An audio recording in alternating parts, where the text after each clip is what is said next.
Bon baiser de Russie, le film de James Bond de 1963 qui a transformé la franchise en un phénomène mondial.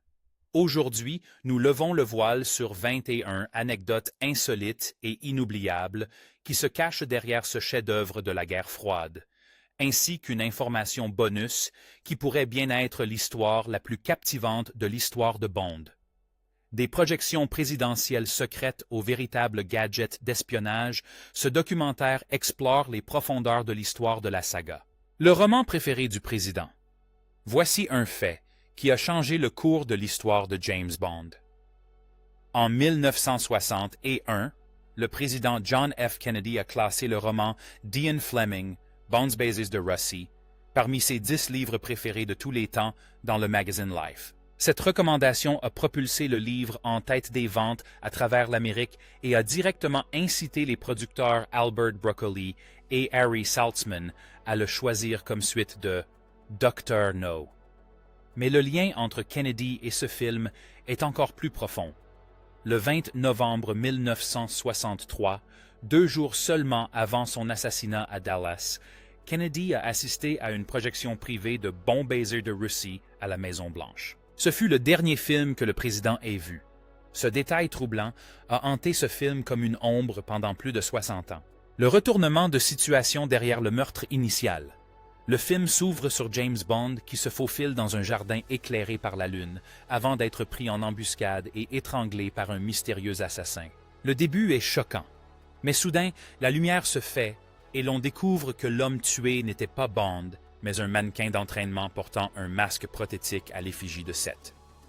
Cette scène n'était même pas prévue au départ. Le monteur Peter Hunt et le réalisateur Terrence Young ont eu l'idée en post-production de déplacer une séquence d'entraînement de Red Grant au tout début du film, juste avant le générique. Ce choix créatif a eu un impact bien plus important que la simple introduction.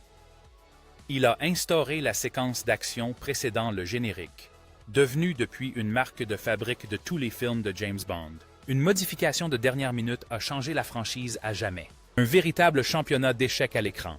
Dès le début du film, le stratège fantôme Kronstein remporte une partie d'échecs haletante avant d'être appelé à planifier l'assassinat de Bond.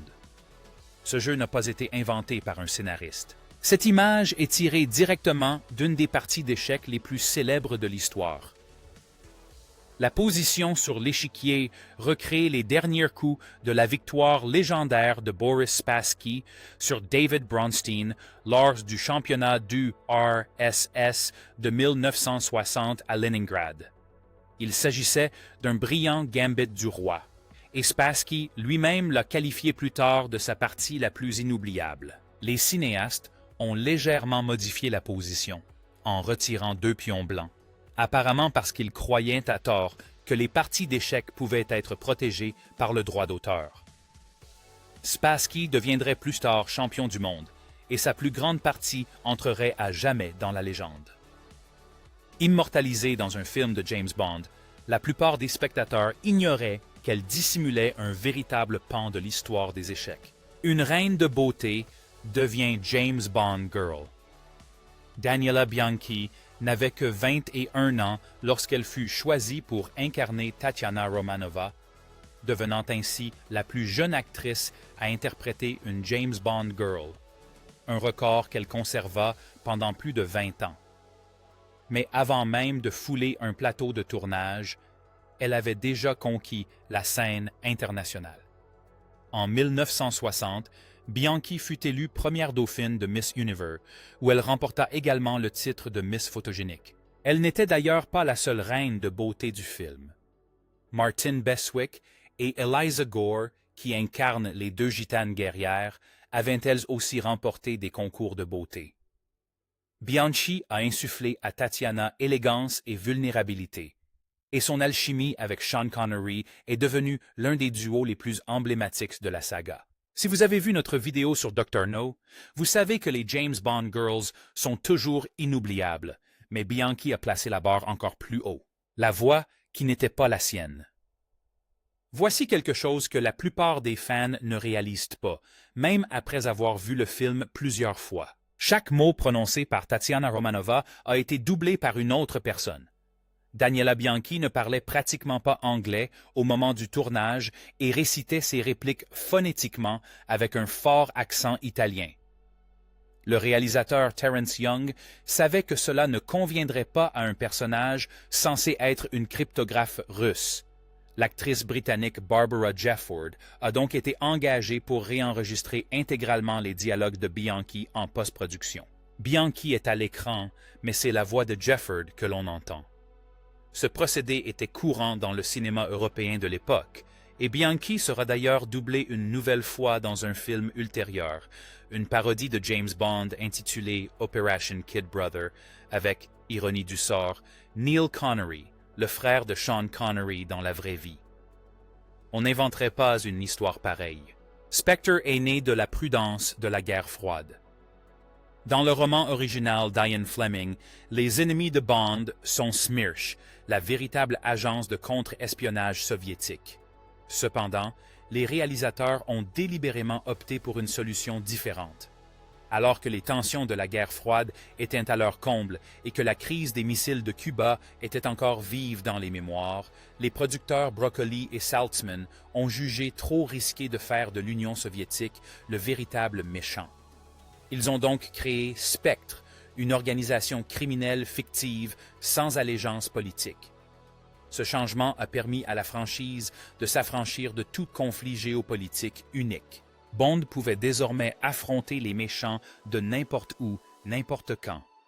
Cette simple décision créative a façonné l'avenir de la série et nous a offert certains des méchants les plus emblématiques du cinéma, dont Ernst Stavro Blofeld lui-même, qui faisait sa toute première apparition dans ce film sous la forme d'une silhouette sombre caressant un chat blanc.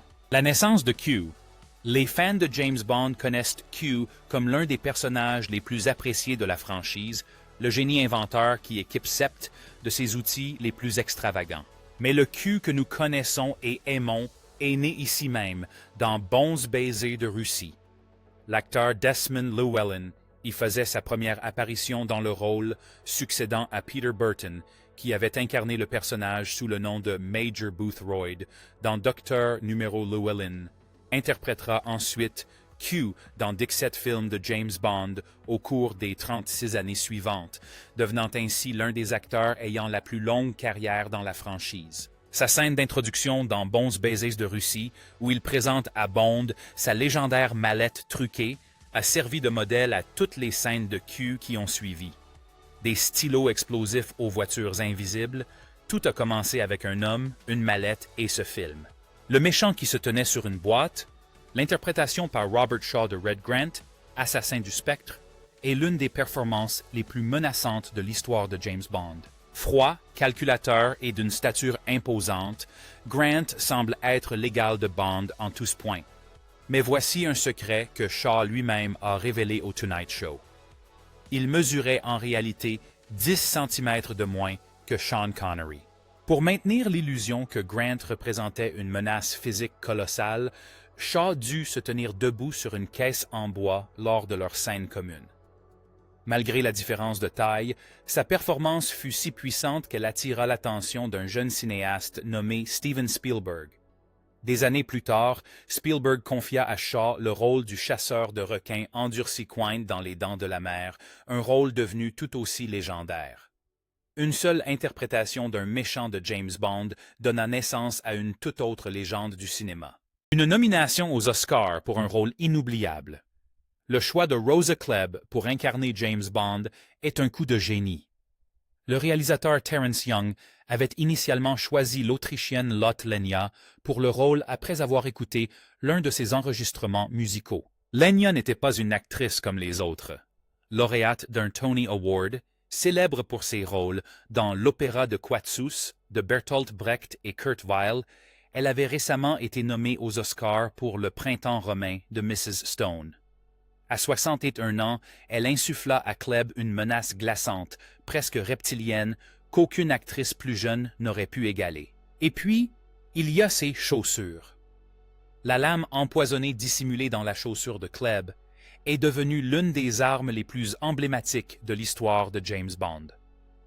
Après la sortie du film, Lenya aurait confié que les gens qu'elle croisait avaient le réflexe de jeter un coup d'œil à ses chaussures. Ce rôle l'a immortalisé au cinéma. Le combat brutal dans le train. Le combat entre Bond et Red Grant à bord de l'Orient Express est largement considéré comme l'une des plus grandes scènes de combat au corps à corps de l'histoire du cinéma. Et cela n'a pas été chose facile. Le réalisateur Terrence Young, ancien boxeur à Cambridge, a personnellement chorégraphié la séquence avec le coordinateur des cascades, Peter Perkins. Le tournage de la scène a duré 3 semaines dans l'espace confiné du compartiment de train. Sean Connery et Robert Shaw ont insisté pour réaliser eux-mêmes la quasi-totalité du combat, ne recourant à leur doublure que pour un seul plan de la séquence finale. La violence était si intense qu'elle inquiéta certains membres de l'équipe de production. Aucune musique n'accompagne la scène. Seuls les bruits de poing, les grognements et le cliquetis rythmé du train se font entendre. Cette brutalité crue et oppressante a établi une norme que les films de James Bond s'efforcent d'atteindre depuis. Avant de poursuivre, si vous appréciez cette plongée au cœur de l'histoire de Bond, n'hésitez pas à liker, à laisser un commentaire avec votre moment préféré de la saga et à vous abonner si ce n'est pas déjà fait. Nous avons déjà abordé Dr. No et des films de chaque époque, de Connery à Moore, en passant par Brosnan et Craig. Il y en a donc bien d'autres à découvrir. Quel est votre James Bond préféré de tous les temps? Dites-le nous, le secret le mieux gardé de Connery. Sean Connery avait 32 ans lorsqu'il a tourné Bones Baser de Russie, et il incarnait à la perfection la présence masculine à l'écran. Mais un secret était pourtant bien visible. Sean Connery perdait ses cheveux depuis le début de la vingtaine et portait une perruque durant toute la durée de son interprétation de James Bond.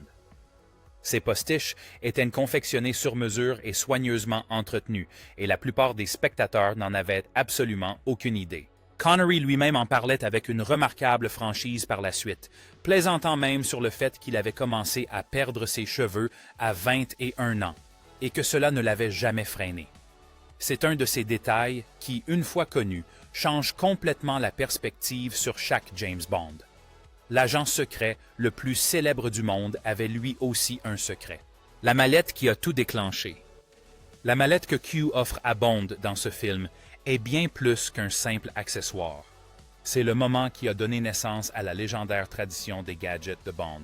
La mallette contenait un fusil de précision, AR-7 pliable avec 20 cartouches, un couteau de lancer plat, 50 souverains d'or dissimulés dans la doublure et une cartouche de gaz lacrymogène piégé qui exploserait en cas d'ouverture incorrecte. Le chef décorateur Sid Kane l'avait conçu comme un accessoire pratique, avec de véritables compartiments fonctionnels. Contrairement aux gadgets de plus en plus extravagants des films suivants, cette mallette paraissait réaliste et crédible, comme celle qu'un véritable espion aurait pu porter. Elle a donné le ton à toute la tradition des gadgets et reste l'un des outils d'espionnage les plus élégants de la franchise. Tout ce qui a suivi, des jetpacks aux voitures invisibles, trouve son origine dans cette simple mallette. Hitchcock a failli réaliser un James Bond. Voici sans doute l'une des histoires de « et si » les plus fascinantes du cinéma. Après la sortie de Dr. No, le légendaire réalisateur Alfred Hitchcock aurait manifesté son intérêt pour la réalisation d'un James Bond. Compte tenu de sa maîtrise du suspense, le projet aurait été idéal, mais il n'a jamais abouti, probablement pour des raisons budgétaires. Les honoraires d'Hitchcock, à eux seuls, auraient absorbé une part importante du budget. C'est donc Terrence Young qui reprit les rênes de la réalisation. Pourtant, l'ombre d'Hitchcock plane toujours, venue de Russie, avec une profonde affection. La poursuite en hélicoptère est un clin d'œil évident à la séquence de l'épandage aérien dans La mort aux trousses, et le ton général de suspense paranoïaque du film évoque fortement Hitchcock. James Bond n'a peut-être jamais eu Hitchcock à la réalisation, mais ce film est celui qui s'en rapproche le plus. Et tenez-vous bien, car notre anecdote bonus à la fin est une histoire que vous n'oublierez pas. Après le succès inattendu de Dr. No, réalisé avec un budget modeste d'environ $1 million, United Artists a débloqué les fonds nécessaires pour la suite. Le studio a doublé le budget de production, le portant à 2 millions de dollars, et a octroyé une prime conséquente à Sean Connery, qui a reçu 100 $0 supplémentaires en plus de son salaire de 54 $0. Cet argent supplémentaire a permis des tournages en extérieur à Istanbul, des décors élaborés et une production d'envergure, propulsant la franchise au rang des sagas cinématographiques les plus lucratives de l'histoire. L'investissement s'est avéré extrêmement fructueux. Bon Baiser de Russie ont rapporté plus de 12 millions de dollars dans le monde entier dès leur sortie, soit plus du double des recettes de Dr. No. La franchise James Bond n'était plus un pari, mais une véritable mine d'or. Le thème musical caché. La plupart des fans de James Bond associent la franchise à ses génériques emblématiques, mais Bon Baiser de Russie aborde sa musique d'une manière étonnamment discrète. La chanson titre, interprétée par le chanteur britannique Matt Monro, n'est pas diffusée pendant le générique d'ouverture. Seule la mélodie est jouée à l'instrumental. La version chantée complète n'apparaît qu'à la toute fin, lors des derniers instants où Bond et Tatiana errent dans Venise. Ce fut le premier James Bond à présenter John Barry comme compositeur principal, et Barry se rendit d'ailleurs à Istanbul avec l'équipe de production afin de puiser son inspiration musicale dans la culture locale. L'interprétation suave et romantique de Monroe devint rapidement culte auprès des fans, et le fait de réserver la chanson entière pour la fin conféra au film une conclusion d'une intensité émotionnelle unique, rarement égalée par la suite dans les films de James Bond. Le roman préféré de Fleming. De tous les romans de James Bond, écrit par Ian Fleming, Bon Baiser de Russie occupait une place particulière dans son cœur. C'était son préféré et il avait initialement prévu qu'il soit le dernier. Frustré par les ventes décevantes du livre et l'absence d'adaptation cinématographique, Fleming écrivit la fin comme un adieu potentiel à Bond. Dans le livre, Klebs parvient à empoisonner Bond avec sa lame de chaussure, et Sept s'effondre, apparemment mort. Fleming a laissé la fin ambiguë, se réservant ainsi la possibilité de mettre un terme définitif à la série. Ce n'est qu'après le succès fulgurant du roman, largement dû au soutien de Kennedy, que Fleming a décidé de faire revenir Bond. La survie du personnage fut révélée dans le livre suivant, Dr. No. La frustration d'un homme a failli coûter la vie à l'espion le plus célèbre de l'histoire littéraire, l'hélicoptère qui s'est approché de trop près. Vers la fin du film, Bond est poursuivi par un hélicoptère dans une séquence qui rappelle l'attaque de l'avion agricole dans La mort aux trousses d'Hitchcock. Mais contrairement à une simulation hollywoodienne, le danger dans cette scène était terriblement réel. Sean Connery a réalisé la cascade lui-même, traversant un champ en courant tandis que l'hélicoptère passait en piqué au-dessus de sa tête. Le pilote, inexpérimenté en voltige aérienne, a volé à plusieurs reprises bien trop près de Connery, mettant réellement la vie de l'acteur en danger. Dans le film final, on constate à quel point la situation était critique. Connery était réputé pour son calme imperturbable sur le plateau, mais ce fut l'un des moments qui ont mis à rude épreuve même son sang-froid. Le fait que la tension de la scène paraisse si authentique ne tient pas seulement à la qualité de la réalisation. C'est parce que le danger était réel et que la caméra a capturé chaque seconde. L'accident d'hélicoptère du réalisateur. Comme si un seul incident d'hélicoptère ne suffisait pas, le réalisateur Terrence Young a lui-même survécu à un accident d'hélicoptère quasi fatal lors du même tournage.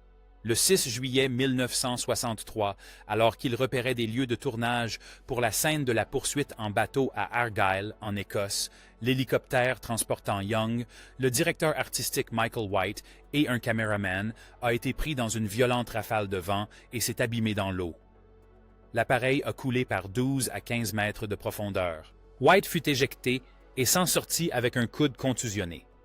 La ceinture de sécurité du pilote céda, lui permettant de nager jusqu'à la rive, mais Young se retrouva piégé sous l'eau dans une petite poche d'air du compartiment passager. L'équipage défonça la verrière et le sortit, ensanglanté et couvert de bleu. Étonnamment, Terrence Young était de retour derrière la caméra moins d'une heure plus tard, reprenant le tournage comme si de rien n'était. Le générique révolutionnaire. Lorsque le concepteur original du générique, Maurice Binder, eut des désaccords avec les producteurs et refusa de revenir, le graphiste Robert Brown John prit le relais, et le résultat changea Bond à jamais. Brown John a projeté le générique directement sur les corps de danseuses du ventre, créant une expérience visuelle sensuelle et hypnotique inédite. Il s'est inspiré de l'artiste constructiviste Laszlo Moholy-Nagy, qui avait expérimenté la projection de lumière sur les nuages dans les années 1920. Brown John a transformé ce concept d'avant-garde en une œuvre séduisante et cinématographique. Cette technique a instauré la tradition des silhouettes féminines légèrement vêtues dans le générique des films de James Bond, un motif visuel qui a traversé toutes les époques de la franchise. Ce qui n'était au départ qu'une solution de fortune lorsque le graphiste original a quitté le projet est devenu l'une des signatures visuelles les plus reconnaissables du cinéma. Le couteau dissimulé dans la chaussure était bien réel.